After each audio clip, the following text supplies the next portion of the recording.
Once upon a time, in a small fishing village by the great river, there lived a boy named Olu. Olu was not rich. His clothes were always faded by the sun, and his sandals were worn from chasing dreams across the hills.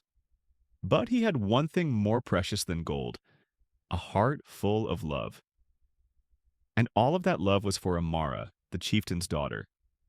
Amara was like the morning star, beautiful, distant, and surrounded by expectations. Many sons of warriors came with gifts: fine silks, carved ivories, baskets of gold.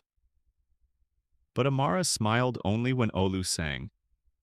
Every evening Olu would sit by the river and sing songs he wrote just for her. His voice carried over the waters, soft and aching, like the river itself weeping for love.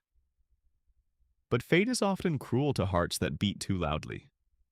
The chieftain, proud and fierce, declared one day that Amara would marry a prince from a distant kingdom to strengthen the village's power. Love, he said, was a foolish luxury for common boys like Olu. Hearing this, Olu's spirit shattered like glass, but he refused to let her go without trying. On the night before her wedding, he crept to the sacred river and made a vow to the gods. "Let me prove my love, even if it costs me my life."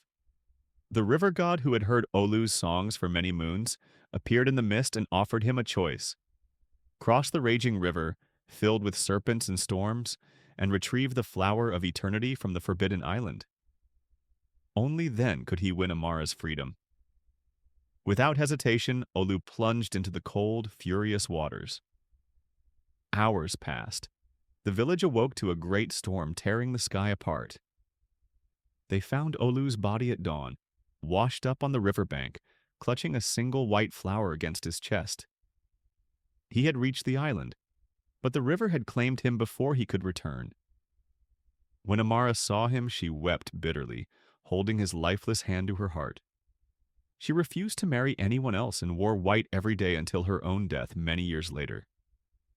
The villagers say that sometimes, if you sit by the river at sunset, you can still hear Olu's voice in the wind, singing for his love forever.